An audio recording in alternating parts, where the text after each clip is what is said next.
Hello friends, आप सभी का वेलकम है हमारे यूट्यूब चैनल पर।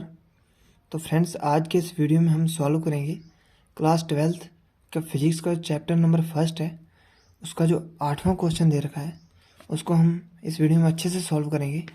तो वीडियो को लास्ट तक देखना। तो चलिए देखते हैं क्या कह रहा है कि दो बिंदु आवेशों क्यू ए का मान दे रखा है 3 × 10⁻⁻6 गुलाम, जिसको माइक्रो गुलाम भी कहते हैं, तथा क्यू बी -3 माइक्रो गुलाम निर्वात में एक दूसरे से 20 सेंटीमीटर दूरी पर स्थित है।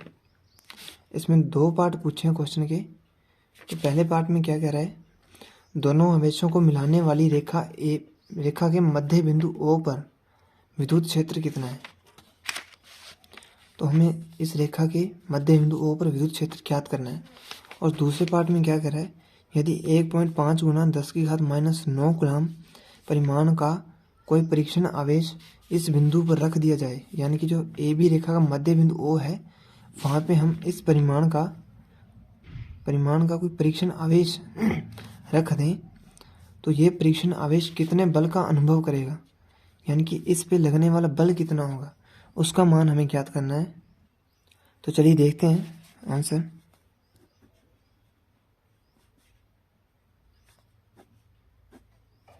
आंसर पे क्या कह रहा है, दो बिंदु आवेश, मान लीजिए कि ये दो बिंदु आवेश हैं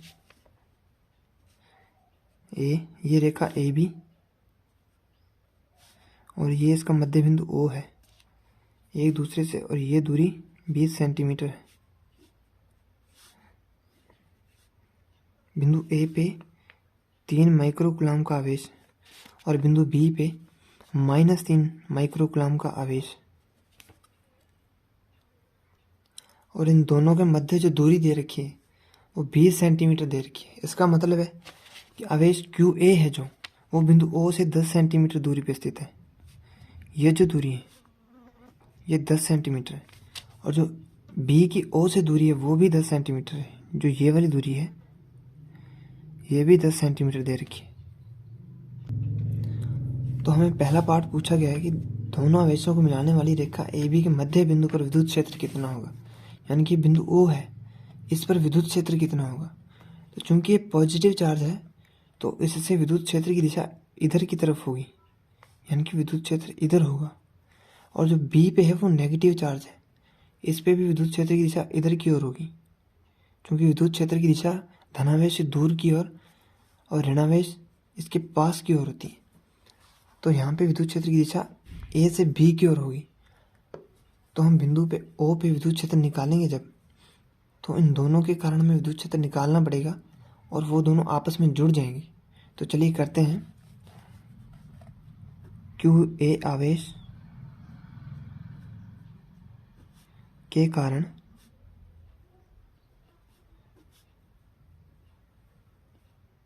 बिंदु O पर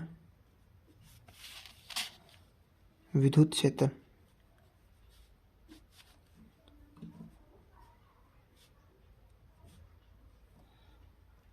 तो विद्युत क्षेत्र का सूत्र क्या होता है कि बिंदु आवेश के कारण विद्युत क्षेत्र E बराबर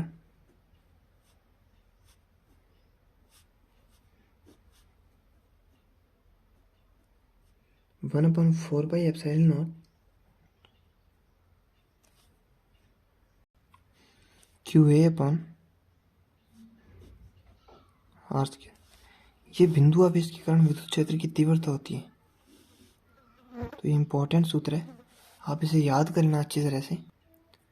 तो हमें जितने वैल्यू क्वेश्चन में दे रखी है वो हम इस सूत्र में पुट करेंगे। तो चलिए देखते हैं ये E का मान। देखिए 1/4πε0 होता है, इसका मान 9 × न्यूटन मीटर स्क्वायर पर कूलम स्क्वायर होता है। ये तो आप पढ़ के आए हो क्वेश्चन में, सॉरी चैप्टर में।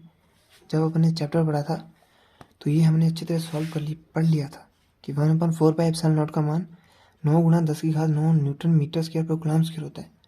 तो ये मान हम रखेंगे 9 × 10⁹, और आवेश Q1 का मान 3 माइक्रो कूलम, यानी कि 3 × -6, और जो इन दोनों के मध्य दूरी r² दे रखा है 10 सेंटीमीटर।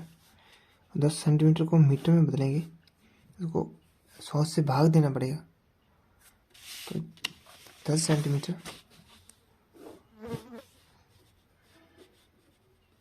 0 से 0 कटा 0.1 आ जाएगा, तो 0.1 मीटर इसका स्केल लग जाएगा। तो E1 आएगा यहाँ पे। तो E1 का मान क्या आ जाएगा, जब हम इसको सॉल्व करेंगे तो हमारे पास E1 का मान 2.7 10⁶ न्यूटन पर कूलम। तो ये मान आ जाएगा, ये आ जाएगा आवेश Q1 यानी कि +3 माइक्रो कूलम के कारण बिंदु O पर विद्युत क्षेत्र की तीव्रता। अब हम QB आवेश -3 माइक्रो कूलम के कारण बिंदु O पर विद्युत क्षेत्र की तीव्रता ज्ञात कर लेंगे। तो इसके लिए तो हम लिखेंगे QB के कारण बिंदु O पर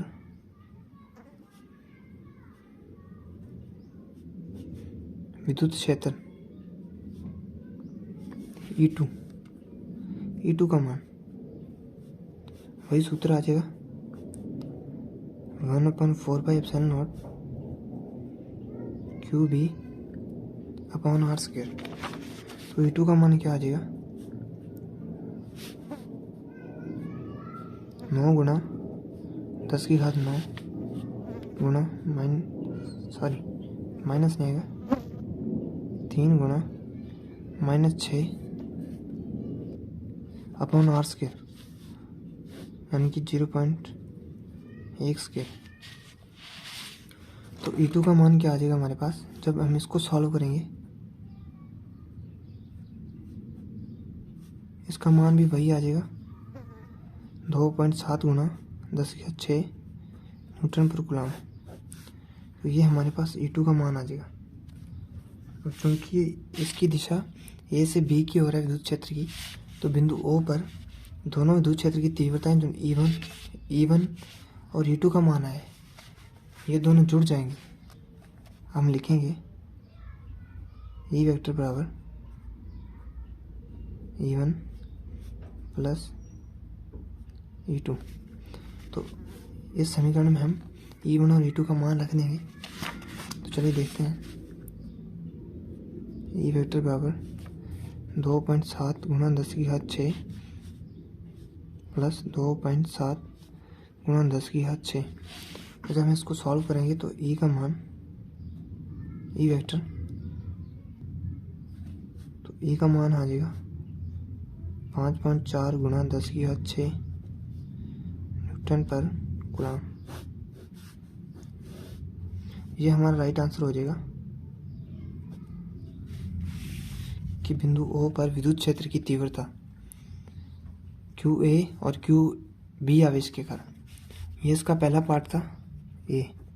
अब हम इसका B पार्ट पूछ सका है, यदि 1.5 माइक्रो 5 गुणा 10⁻⁹ कूलम परिमाण का कोई परीक्षण आवेश इस बिंदु पर यानी कि बिंदु O पर रख दिया जाए तो परीक्षण आवेश कितने बल का अनुभव करेगा। तो चलिए करते हैं पार्ट बी।